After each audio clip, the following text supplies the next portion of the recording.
नमस्कार उज्जैन, मैं हूं आपके साथ सिमरन तिवारी और आप देख रहे हैं अभय न्यूज का 6 फरवरी सोमवार शाम का बुलेटिन। खबरों को देखेंगे विस्तार से, लेकिन पहले नजर हेडलाइंस की ओर। उज्जैन के जीआरपी जवानों का ऑटो चालक को बेरहमी से पीटने का वीडियो देश भर में वायरल। चाय पीने से बिगड़ी ऑटो चालक की तबीयत, अस्पताल में भर्ती। महानंदा नगर में 5 बदमाशों ने की सूने मकान में चोरी की कोशिश, सीसीटीवी बरामद। कांग्रेस ने निकाली अडानी की शव यात्रा, पुतला भी फूका।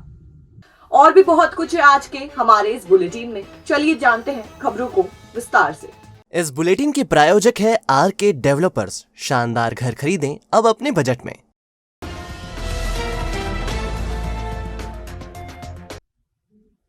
रेलवे स्टेशन परिसर में बनी अवंतिका होटल में यात्री लाने की बात को लेकर हुए विवाद में जीआरपी के 3 जवानों ने एक ऑटो चालक को सड़क पर पटक पटक कर पीटा। इतना ही नहीं, उन्होंने ऑटो चालक को सड़क पर काफी देर तक घसीटते हुए इंसानियत को ही शर्मसार कर डाला। इस दौरान वहां मौजूद कुछ लोगों ने घटना का वीडियो बना लिया, जो सोमवार को वायरल हो गया। वायरल वीडियो में ऑटो चालक की मां और पत्नी भी दिखाई दे रही है, जिनके साथ भी पुलिस जवान दुर्व्यवहार करता नजर आ रहा है। दरअसल ये मामला रविवार रात का है। ऑटो चालक राकेश पटेल अवंतिका होटल में यात्री लाने के लिए गया हुआ था। इस दौरान उसका विवाद होटल वाले से हो गया। विवाद की सूचना पर जीआरपी थाने से प्रधान आरक्षक प्रदीप रघुवंशी, आरक्षक अर्जुन और करतार पहुंचे तो ऑटो चालक जीआरपी के आरक्षक से भिड़ गया।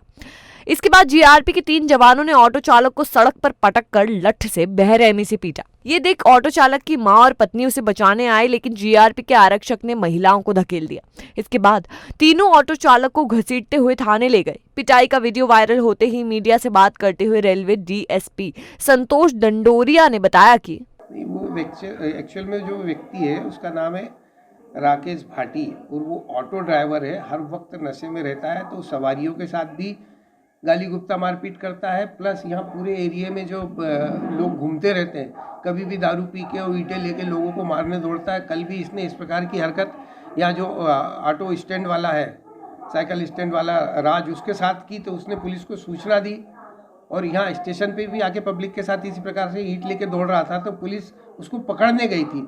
जब उसको पकड़ रही थी, बहुत ज़्यादा नशे में था, तो एक सिपाही की उसने वर्दी भी फाड़ दी, मार भी दिया। एक की पैंट पकड़ के खींची, किसी को काटने का भी प्रयास किया और नीचे गिर गया। तो उसको पुलिस जैसे तैसे थाने लेकर आ रही थी। उसी बीच उसकी माँ और बहन आ गई, माँ और पत्नी आ गई, तो वो लोग भी पुलिस को विरोध करने लगी। इधर ऑटो चालक की पत्नी मीना पटेल ने 3 पुलिस कर्मियों पर पति को पीटने का आरोप लगाते हुए उनसे भी मारपीट की बात कही। मीना ने और क्या कहा, उन्हीं से जानते हैं। मेरे आदमी ने मुझे फोन लगाया था, बोले कि मुझे होटल वाले ने मारा, तो मैं लेने आई थी मेरे आदमी। तो इतने में पुलिस वाले आए दौड़ लगा के और इनको पकड़ के मारने लग गए। तो मैंने बोला क्यों मारे हो सर? तो इन्होंने मुझे पण खींच खाच के इधर उधर कर रहे थे, मेरी पर साड़ी फाड़ दी और मैं खूब रो रही थी। और तो उन्होंने मुझे भी मारा और मेरे बच्चों भी साथ में थे और मेरी सास को भी मारा सर। नहीं सर, उन्होंने कल पी हुई नहीं थी सर। उन्होंने और फिर पुलिस वाले आए और उन्होंने इनको मेरे सामने खींच के मारते मारते यहाँ तक ले आए और थाने में अंदर बंद करा। मैं उनको बचाने के लिए आ रही तो उन्होंने मुझे भी मारा सर। मामले में आरक्षक ने भी सफाई पेश की है। उन्होंने कहा, मैं कल यहाँ ड्यूटी पर था, तो हमें सूचना प्राप्त हुई एक आतंक अपराधी पब्लिक के पीछे पत्थर लेके और उनको परेशान कर रहा है, ऑटो वालों के साथ भी गाली गलौज कर रहा है। तो हम उसको समझाने के लिए वहाँ पहुंचे अपने एक्सीलेटर के उधर पे, मैं और मेरे साथ में 2 साथी और वहाँ पहुंचे। पब्लिक के पीछे वो पत्थर लेकर और मारपीट करने के लिए उतारू था उनको। उसको समझाया तो वो हमारे साथ भी गाली गलौज झूमा झटकी करने लगा, वर्दी फाड़ दी मेरी, ये देखिए। उसके बाद उसको लाने का प्रयास किया, उसकी माँ और पत्नी दोनों आ गई। दोनों ने उसको छुड़ाने के लिए प्रयास किया, लाते वो बार बार लेट रहा था, आने के लिए कोई तैयार नहीं था थाने पे, दारू के नशे में धुत था। तो बड़ी मुश्किल से उसको लाते लाते यहाँ से लाए। यहाँ से लाने के बाद वो यहाँ से भाग गया। इधर एसपी निवेदिता गुप्ता ने कैमरे पर बयान देने से इनकार कर दिया। फोन पर हुई चर्चा में उन्होंने 3 जवानों का बचाव करते हुए कहा कि ऑटो चालक आदतन अपराधी है। उसने पहले तीनों जवानों के साथ मारपीट की थी, जिसके बाद जवान उसे पकड़कर थाने ला रहे थे। सोमवार सुबह एक ऑटो चालक की चाय पीने के बाद तबीयत खराब हो गई। ऑटो चालक मंदसौर जिले के शामगढ़ से चाय पत्ती खरीद कर लाया था। चाय पीने के बाद ऑटो चालक को उल्टियां होने लगी, जिसके बाद परिजन उसे जिला अस्पताल लेकर पहुंचे। दरअसल चिमनगंज थाना क्षेत्र अंतर्गत आयुर्वेदिक अस्पताल के पास बनी झुग्गी में रहने वाला ऑटो चालक राकेश पिता रतन सिंह चौहान सोमवार सुबह 7:30 बजे घर से ऑटो लेकर निकला था। 11 बजे घर लौटा तो मां कमलाबाई को चाय बनाने के लिए कहा। चाय पीने के कुछ देर बाद ही राकेश की तबीयत खराब होने लगी। उसे शरीर में कपकपी आने लगी और उल्टियां भी शुरू हो गई। परिजन तुरंत राकेश को जिला अस्पताल लेकर पहुंचे, जहां उसका इलाज किया जा रहा है। परिजनों ने बताया कि राकेश 4 फरवरी को मंदसौर जिले के शामगढ़ में अपने दोस्त से मिलने गया था, जहां से उसने डबल गुलाब चाय पत्ती का 250 ग्राम का पैकेट खरीदा था। इसी चाय को पीकर उसकी तबीयत बिगड़ गई। राकेश की मां ने बताया कि घर में दोनों मां बेटे अकेले रहते हैं। उन्हें शुगर की बीमारी है, इसलिए वे चाय नहीं पीती है। उन्होंने केवल बेटे के लिए ही चाय बनाई थी। राकेश के मित्र राजेंद्र हिरवे ने बताया कि घर में अभी चाय पीने से इनको हमको लगता है कि गड़बड़ हुई है। अच्छा, कैसा लगता है आपको चाय में? मम्मी हमारी जो कि है कि घर में केवल दूध ही पीती है। दूध पीती है? हाँ। अच्छा, तो इन्होंने दूध पिया था, चाय इन्होंने पी थी? चाय फिलहाल भैया बोले कि चाय पीना है, वो चाय पी ली। इस कारण से इनको पूरे शरीर में हार्ट अटैक होने लगा और ये जलन होने लगी। अच्छा, तब इनको अस्पताल लेके आए हम। तो ये वाली चाय पत्ती थी जो थी। अच्छा अच्छा, तो ये तो क्या लगता है आपको, क्या चाय की पत्ती में कुछ मिलावट थी क्या? चाय की पत्ती से मिस्टेक हुई अभी, बाकी तो ये सुबह ऑटो चला रहे, गाड़ी लेके चला रहे। इधर मामले की जानकारी लगते ही खाद्य विभाग के अधिकारी महेंद्र वर्मा अस्पताल पहुंचे और मरीज से जानकारी ली। महेंद्र वर्मा ने बताया, राकेश जी हैं जिनकी तबीयत खराब हुई है चाय पीने से। उनसे पूछा गया है कि उन्होंने कौन सा चाय लिया था। उनके द्वारा बताया गया है कि इन्होंने जो चाय लिया वो बताया है, तो उसका अब हम देखते हैं आगे कार्रवाई के लिए, और उसकी सैंपल लिए जाएंगे और उसके अनुसार फिर आगे कार्रवाई की जाएगी। जो वहाँ के खाद्य सुरक्षा अधिकारी हैं उनसे संपर्क कर उन्हें बताया जाएगा कि जो दुकान का बिल भी दिया है, इन्होंने दिखाया है, तो वहाँ पे उन्हें बताया जाएगा कि ये दुकान है जहाँ से उन्होंने खरीदा है, जिससे इन्हें दिक्कत आई, और उन्हें सारी इन्फॉर्मेशन देंगे वहाँ पे कार्रवाई करवानी। नहीं, कार्रवाई तो जो लीगली है वो तो होनी है, ठीक है। पूर्व की मैं इसलिए नहीं बता सकता क्योंकि मैं भी नहीं आऊँ इस कारण से। बाकी तो जो कार्रवाई होना है लीगली वो तो होगी। महानंदा नगर में सूने मकान में चोरी की नीयत से घुसे बदमाशों को रहवासियों की मदद से पुलिस ने धर दबोचा। 3 लोगों को पुलिस ने पकड़ लिया, जबकि शेष भागने में सफल हो गए। फिलहाल माधवनगर थाना पुलिस तीनों से पूछताछ कर रही है।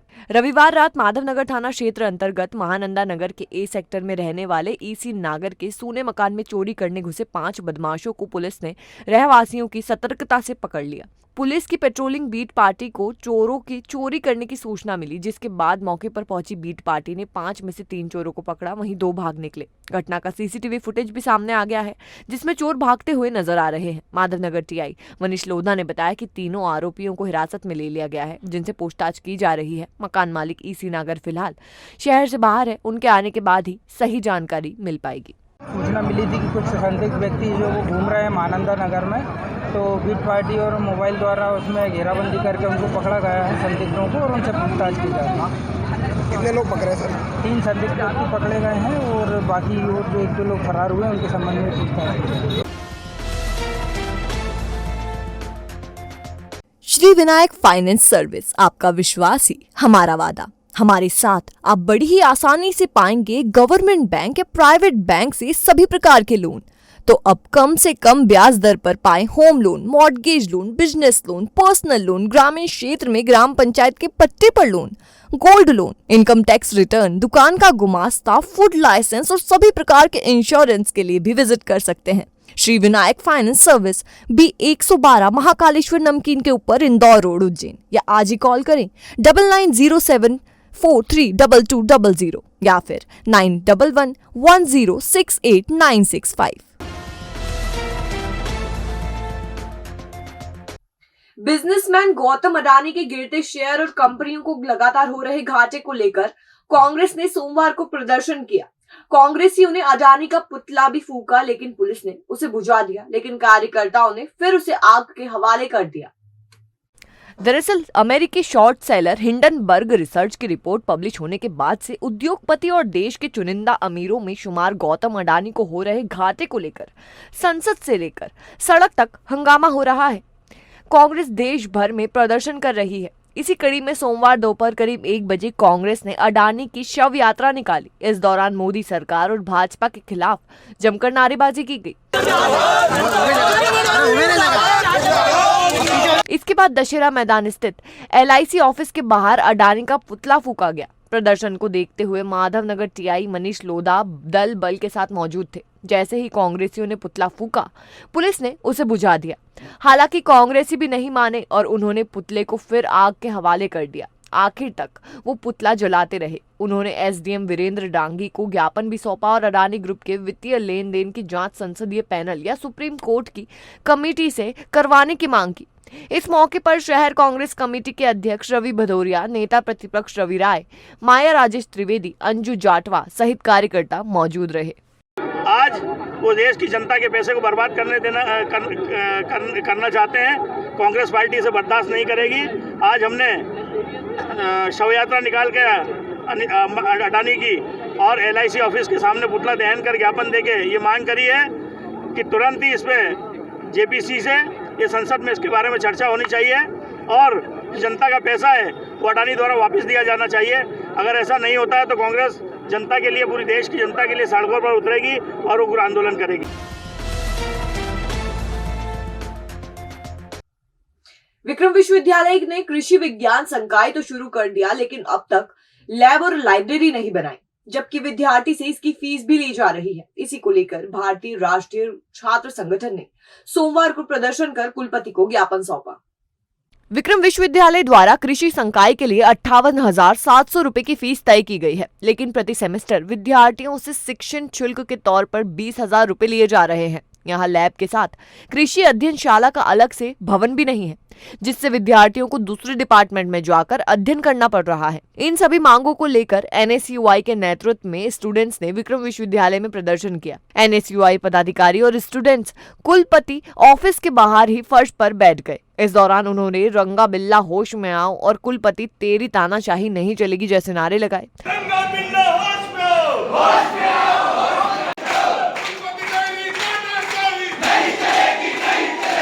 इसके बाद कुलपति डॉक्टर अखिलेश कुमार पांडे ने NSUI पदाधिकारी और स्टूडेंट से बात की। इस दौरान कुलपति को ज्ञापन भी सौंपा गया। कुलपति ने 3 दिन में समस्याओं को हल करने का आश्वासन दिया है। इस संबंध में NSUI के प्रदेश उपाध्यक्ष प्रीतेश शर्मा ने बताया कि वर्तमान में उज्जैन जिले के पास में यहाँ पर ही कोठी महल के यहाँ पर कोठी के यहाँ पर प्रयोगशाला बनी हुई है कृषि विभाग की। तो बच्चों को अगर आप वहाँ पे नहीं दे सकते हो, आपके पास सहूलियत नहीं है, तो आप बच्चों को वहाँ पे भेज दीजिए। हमने ये हमारी मांग रखी है वहाँ पर। क्या आश्वासन आपको मिला कुलपति को? ये मिला है कि हम 3 दिन के अंदर वहाँ पे कृषि विभाग में बात करके हम उस प्रयोगशाला में भेजेंगे। तो वापस से रहने से उग्र आंदोलन करेंगे। डिपार्टमेंट बंद कर दिया जाएगा? डिपार्टमेंट बंद करेंगे। विक्रम विश्वविद्यालय में तृतीय श्रेणी कर्मचारी संघ के चुनाव 8 फरवरी को होंगे। इसके लिए जोरों शोरों से तैयारियां चल रही हैं। इस चुनावी रण में 2 पैनल आमने सामने हैं जो अपनी जीत के लिए पुरजोर कोशिश कर रहे हैं। विक्रम विश्वविद्यालय में 6 साल बाद हो रहे तृतीय श्रेणी कर्मचारी संघ के चुनाव में सर्वहितार्थ और विक्रम कर्मचारी विकास पैनल के बीच मुकाबला है। इसमें 7 पदाधिकारी और 10 कार्यकारिणी सदस्य चुने जाएंगे। मतदान के दिन 134 मतदाता अपने मताधिकार का प्रयोग करेंगे। चुनाव को लेकर मतदाता सूची का प्रकाशन किया जा चुका है। मंगलवार को नाम निर्देशन की प्रक्रिया होगी। इसी दिन शाम को स्क्रूटनी के बाद बैलेट फाइनल किए जाएंगे। 8 फरवरी को विश्वविद्यालय परिसर स्थित कर्मचारी यूनियन कार्यालय में दिन भर मतदान की प्रक्रिया संपन्न होगी और शाम को मतगणना के बाद परिणाम भी घोषित कर दिए जाएंगे। आपको बताते चले कि तृतीय श्रेणी कर्मचारी संघ के चुनाव वर्ष 2017 में हुए थे। 3 वर्ष के कार्यकाल के बाद 2020 में चुनाव होने थे, लेकिन कोरोना महामारी के चलते ये नहीं हो सके। विक्रम विश्वविद्यालय तृतीय श्रेणी कर्मचारी संघ, इसका निर्वाचन कार्यक्रम जारी हो चुका है। विगत कुछ वर्षों में जबकि कोविड कालीन स्थितियां थी, चुनाव नहीं हो पाए थे, इस वर्ष जो है यह प्रक्रिया संपन्न की जा रही है। पूरे विक्रम विश्वविद्यालय में जो कार्यरत तृतीय श्रेणी कर्मचारी हैं, उनकी संख्या 134। इनके द्वारा इस प्रक्रिया में भाग लिया जाएगा। इनकी मतदाता जो सूची है उसका प्रकाशन किया जा चुका है। कल जो है नाम निर्देशन की जो प्रक्रिया है वो संपन्न होगी। उसके बाद संध्या को स्क्रूटनी के बाद बैलेट जो है वो फाइनल किए जाएंगे। उसके बाद परसों के दिन अर्थात 8 फरवरी के दिन मतगणना और 10 जो है कार्यकारिणी सदस्य है। खेलो इंडिया यूथ गेम्स की राष्ट्रीय मल्लखंब स्पर्धा की शुरुआत सोमवार से हुई। स्पर्धा में देश भर की टीमें हिस्सा ले रही है।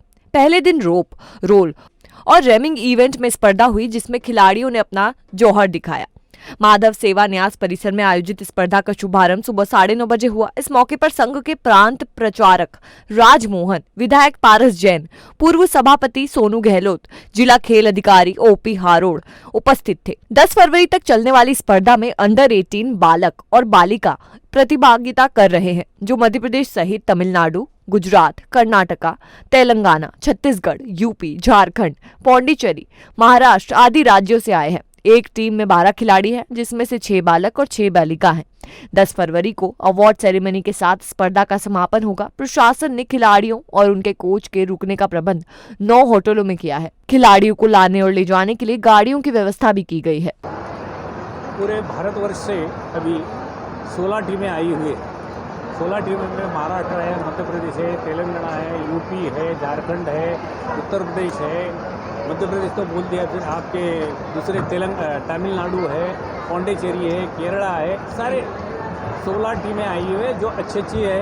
टोटल हमारे पास 25 टीमों में से 16 टीम क्वालिफाई की है खेलो इंडिया की, और वो पार्टिसिपेट कर रही है। और अभी का यहाँ का जो वातावरण है बहुत ही बढ़िया है, सब अच्छी तरह से व्यवस्था वगैरह बहुत अच्छी की है, खेल भी अच्छी तरह से चल रहा है। आज किस टीम ने प्रदर्शन करा है आपका? हमारी टीम का प्रदर्शन अभी थोड़ी देर के बाद ही होगा। मैं तेलंगाना टीम से हैदराबाद से हूँ, और हमारी टीम का भी प्रदर्शन अच्छा रहा है। पिछली बार से भी ये बार अच्छा है, और हमको उम्मीद है कि कुछ मेडल लेके हमारे उम्मीद करते हैं। अच्छी तैयारी करके आए हुए हैं। कितने खिलाड़ी करीबन आए थे इधर? टोटल 16 टीम के 6 के हिसाब से सोच लो आप, पूरी टीम के बच्चे और लड़के और लड़कियाँ। एक टीम में 6 लड़के, एक टीम में 6 लड़कियाँ, और एक कोच और एक मैनेजर। मलखंब का प्रोग्राम आज 6 तारीख से स्टार्ट हुआ है, और जो 10 तक चलेगा। 5 दिवसीय कार्यक्रम है, और इसमें लगभग 300 खिलाड़ी पूरे भारतवर्ष से आए हैं। और जो मुझे बताया गया है उसमें 25 राज्यों के खिलाड़ी हैं। ये इनको रुकने हेतु 9 होटल्स की गई है, और एक जो भक्त निवास है उसको किया गया है। भोजन दोपहर का यहीं हो रहा है खिलाड़ियों के लिए। सुबह का नाश्ता और शाम का भोजन उनका संबंधित वेन्यू पे हो रहा है। यात्रियों को लाने ले जाने के लिए, जो बेसिकली हमारे जो खिलाड़ी हैं उनको लाने ले जाने के लिए गाड़ियों की भी प्रबंध की हुई है। और जिला प्रशासन की ओर से और श्री महाकाल प्रबंध समिति की ओर से जो जितने भी खेलो इंडिया खिलाड़ी आ रहे हैं, उनके हम लोग निःशुल्क दर्शन बाबा के दरबार में हम लोग करवा रहे हैं। ओलंपिक सहित अंतर्राष्ट्रीय प्रतियोगिताओं के लिए अच्छे खिलाड़ी तैयार करने के उद्देश्य से देश के प्रधानमंत्री श्री नरेंद्र मोदी जी ने आज से 5 साल पहले खेलो इंडिया यूथ गेम की शुरुआत की थी।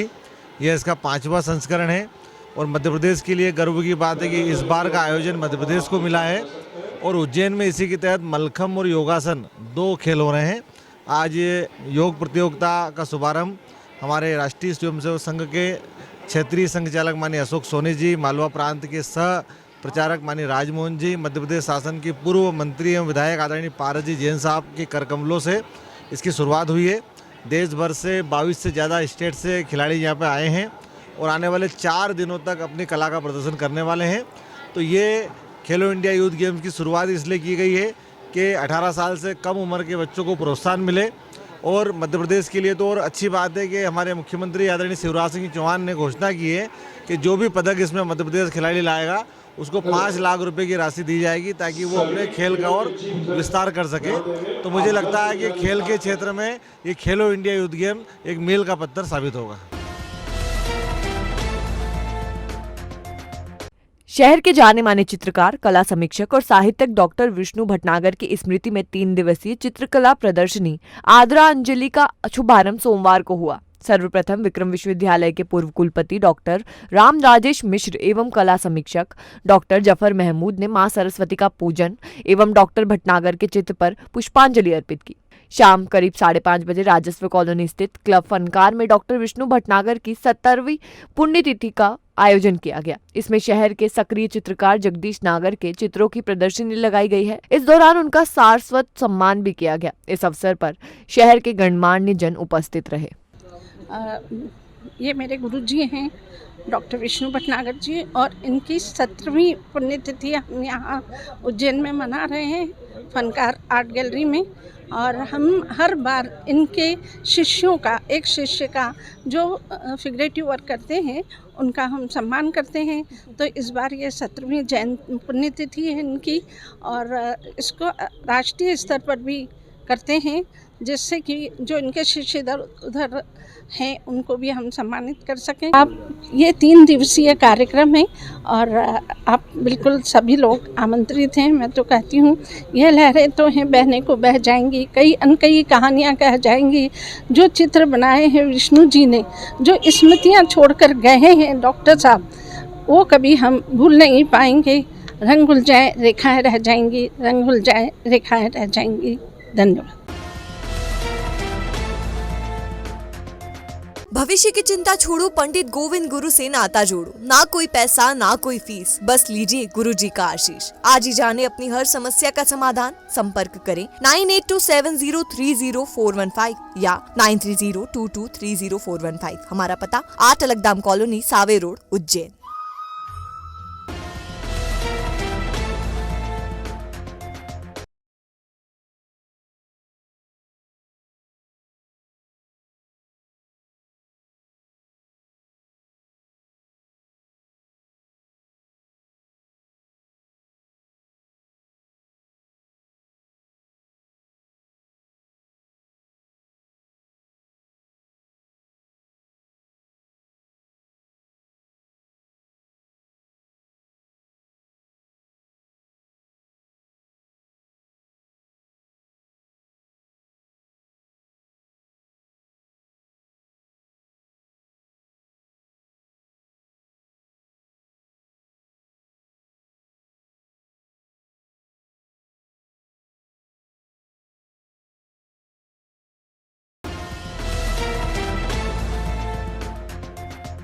तो ये था भाई न्यूज का आज का हमारा बुलेटिन। अगर खबरों को लेकर आपके पास कोई फीडबैक है या कोई जानकारी है तो आप हम तक पहुंचा सकते हैं। कल दोबारा मिलेंगे इसी समय। नमस्कार।